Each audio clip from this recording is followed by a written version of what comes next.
Hey, shalom, brothers and sisters. Welcome back. Thank you again for joining me. Today I want to talk about cults. Religious cults. Sometimes you've see them in the news or you've heard about them. A couple examples that people call a cult is the People's Temple, Jim Jones, and the Branch Davidians, David Koresh, and I made a couple videos on them guys. Please feel free to check them out. But anyways, we're going to discuss that, and we're going to discuss what the difference between a cult and a church or an assembly or whatever, and just some other fun facts. I'm going to go ahead and read some of the stuff I got jotted down here. Okay, what is a cult? Okay. A group that uses methods that deprive individuals of their ability to make a free choice. They use deceitful recruitment techniques that they deceptively and destructively use the devotees' energies, and they capture the devotees' minds. Destructive cults are those in which tend to use extreme and unethical techniques of manipulation to recruit and assimilate members and to control members' thoughts, feelings, and behavior as a means of furthering the leader's goal. Although most cults that have aroused concern are religious, they can also be political, commercial, and pseudo-therapeutic. A group or movement exhibiting a great or excessive devotion or dedication to some person, idea, or thing, and employing unethical, manipulative techniques of persuasions and control, like isolation from former friends, family, debilitation, use of special methods of heightened suggestibility and subservience, powerful group pressures, information management, suspension of individual or critical judgment, promotion of total dependency on the group and fear of leaving it, and etc. Designed to advance the goals of the group's leaders to the actual and possible detriment of members, their families, or the community. now, now we got what's the difference between a church and a cult? Okay, here we go. This is biblical, and I'm gonna go. This is a subtitle. It's content, biblical right here. Disciples, matures, leaders open to questions. Truth is bottom line. Teaches whole Bible. Okay, that's content. Now we'll go to the cults. Clones and slaves, unquestioning obedience, love and loyalty are the bottom line. Teaches a particular emphasis of Bible. Don't teach the whole Bible, just just teaches a little bit, whatever serves the purpose of the leaders. Okay, now we'll go to emphasis. Bible. Teaching freedom to make own choice. Emphasis on unity and over here and cultic indoctrination. You accept their conclusions. Emphasis on uniformity. Now, methods. This is biblical. Open program, influences, leaders, shepherd flocks, integration with church universal. And over here, the cult.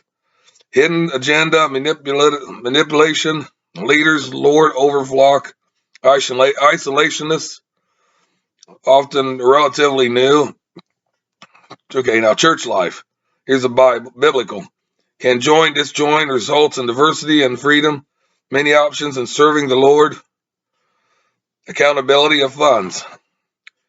And here's the cult. Can join, cannot disjoin, results in conformity and rigidity. One option in serving the Lord, no real accountability in use of funds, guilt used to encourage giving.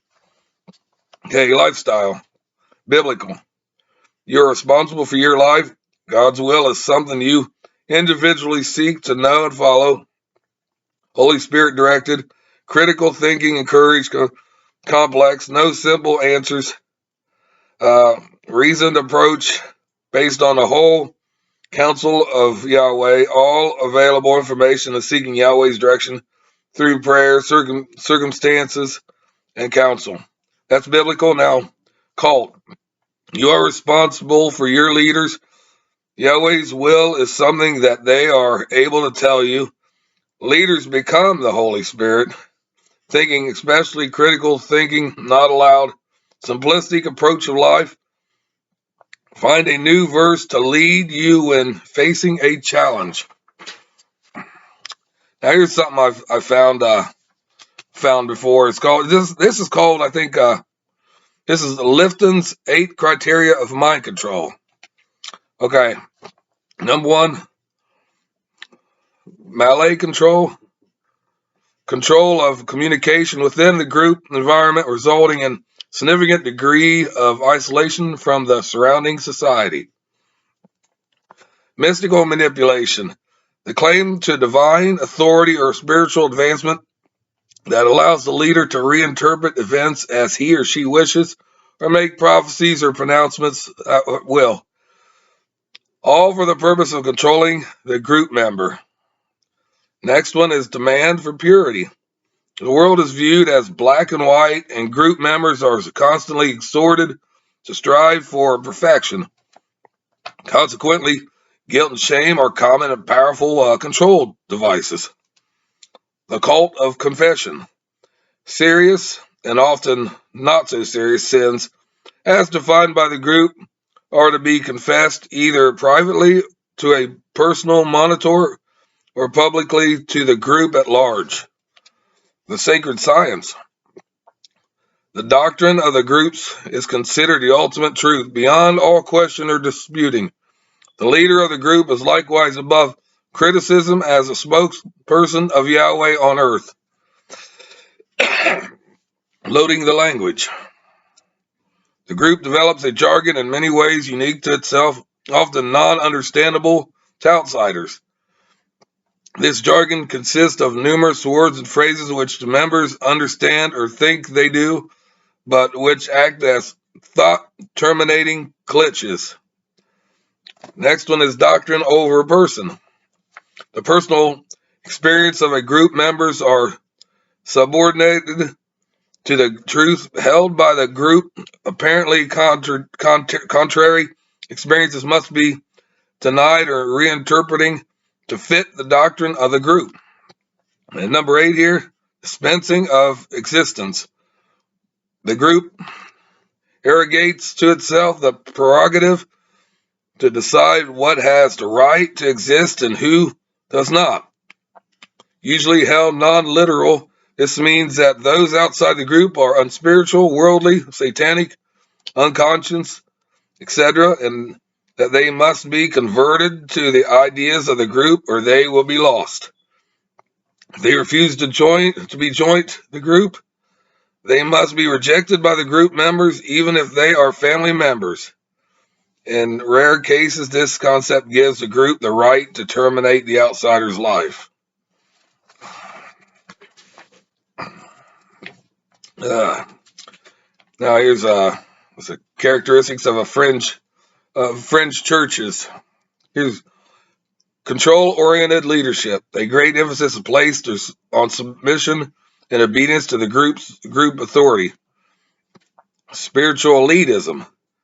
A we versus them mentality. This group views themselves as either the only true Christians or as the only ones who really have the current vision.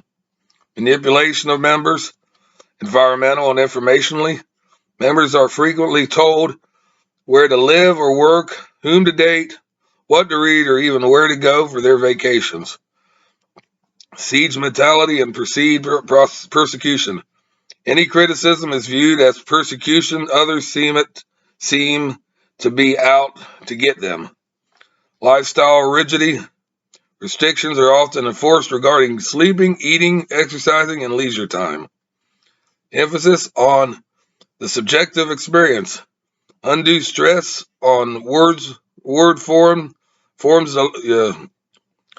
the Elohim, Yahweh showed me, the Elohim told me, and I sensed the Spirit. Denunciation of other churches. Those outside are viewed as lukewarm, not spirit-filled, dead, lacking vision and dedication, lost. Suppression of dissent. Criticism is viewed as faction, slander, rebellious, and evidence that one is lacking in teachable spirit. Harsh discipline of members. Those who question teachings or practices of the group are often shunned and their reputations ruined by public exposure of their sin. Painful exit process. Targeted members may be cut off without warning. This may include loss of financial support if employment is within the group. Formerly close friends will break all ties. Now here's symptoms of the dysfunctional groups. Significant removal of family and friends. They just, they want to control your life, so they don't want no positive influence like your family, to get in your ear and start talking to you, saying, hey, this ain't right, this is a cult, this ain't real. The group and the leader doesn't want that to happen, so they do their best to cut you off from that. Taught to ignore and separate from it as their experimental base. Taught new and often conflicting worldviews that has an answer to everything, offering only solution to problems, needs the group creates. Total allegiance to leader is required. Fear of taking honestly with those outside or inside group. And this enforced dependency, public confession, reporting to supervisors on daily basis, specific psychological, physical, and spiritual threats and procedures if one leaves the group. Most aspects of one's life controlled. Personal decision making limited. Too busy for reflection. Formal methods of disassociation taught, speaking in tongues, chanting, meditation. Confrontational exercise in groups. At times, sexual relations are forced. Manipulative. Person with rewards and punishments to suppress old social behaviors and elicit new social behaviors.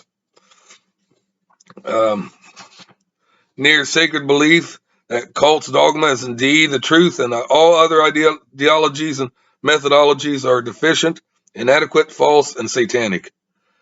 Questioning and independent thought is not encouraged. It is most likely punished. Utopian view of their group. Warning signs of cultic involvement. As your contact with the individual decreased in the recent weeks or months, as communicating with them became more difficult, have you observed an increased hostility in the individual? Have they seemingly lost their sense of humor? Do they appear more serious? Have you noticed a sudden change in their dating and friendship? Does he or she spend a lot of time with a new group or religious organization? Has there been a dramatic change in their career interest or their practice or their place in residency? Do they have a glassy stare in their eyes, or do they seem spaced out or not quite there? Has there been a drastic change in dress, music preferences, social activities, etc.? So that's what you got warning signs. If you got loved ones or something that are changed a little bit, you gotta them are some warning signs. And anyways, here's the right questions. What is so appealing about what the group offers? Does the group make its members feel good, fearful, guilty, or a combination of all the feelings? Does the group leader have a special charm or persuasion that members can find charismatic and hard to resist? Does the people in the group seem a bit too friendly, loving, smiling, and happy? Do the people in the group visit or call excessively and offer to help with almost anything. Does the group claim to have a special mission or calling that is unique and not found elsewhere? Does the leader claim to have unique powers, visions, knowledge, or other abilities? How many leaders have left the group and for what reasons? What is the group's reputation in the community? What legal actions have been taken against them? Are there any checks and balances in the leadership and power structure? Does the group have a constitution or laws of government? How many meetings does the group have each week? Are the meetings always required? Do the people talk about their leader all the time as though he were next to God? What is the group's view on leadership, authority, and discipleship? What is the group's view on dating and marriage? Does the group's leader discourage the flock from reading different religious authors or attending seminaries and conferences sponsored by other churches and organizations? Is there an isolationist or elitist mentality? If the group is independent or non-denominational, to what association does it belong? Check with other local pastors, clergy members, or civic leaders. Have they heard complaints about the group? Now check with selected religious or secular organizations that keep an eye on such groups. So they know this group. Do they know this group? Have they heard any complaints? Is the group affiliated with a larger, well-known or reputable organization? What are the credentials of the leader? How do the parents, often all others' relations or close friends, feel about the group? Do they have reservations? Is the group rabidly separatists? What are the finances of the group? Is there secrecy? Does the leader have differently from the followers? Drive a better car, take longer vacations, live in a nicer house than the people of comparable education and experience? Does the group motivate its members mostly through fear and guilt? Who invited you to the group or to the meeting? Was it a total stranger? If so, be very cautious on that. Do you know of any criminal investigations regarding the group or its leader? Have any articles or books been written about the group? Was there a split in the group? Why did it split? If it did, are there disgruntled former members? Do the disgruntled former members all more or less tell a similar story of why they left? Did they leave because they disagreed with either the teachings or the practices of the group or its leaders? How was the disagreement handled? Does your gut level feeling about this group tell you from time to time that something is wrong? Now them are some excellent points and everything, and I just want to give you some really good news that there's people out there, there's organizations like nonprofit organizations that helps people that are trying to come out of cults, and it's not easy coming out of a cult, like I've said right there. Sometimes they get pursued and they get harassed and threatened and everything else if they leave or attempt to leave the whatever cult it is. And like I said, if you could get online and everything, you'd find certain places to help you out. You get information, you get resources, you get you get advice, you get all the help you need. You got to get online and check them out.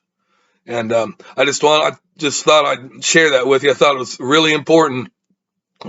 There's many cults out there. Some are not as dangerous as like I said, the People's Temple, for instance. Some of them are just but they abuse their members and everything. They brainwash them, separate them from their families, friends. They're basically no longer U.S. citizens. They don't have their constitutional rights. That's plain and simple. But yeah, that's all I want to say right now, and I hope you take that to heart. And if you have anybody, a loved one or something, I'll pray for you. I'll pray for them, pray for you. And you got the help right here, like I said, the information. And just like I said, check it out online. And well, anyways, with that said and done, I thank you again for joining me. And anyways, give me a big likes and hit that notification bell, and appreciate if you subscribe. And that's all I really have to say right now. So till we meet again, peace out and shalom.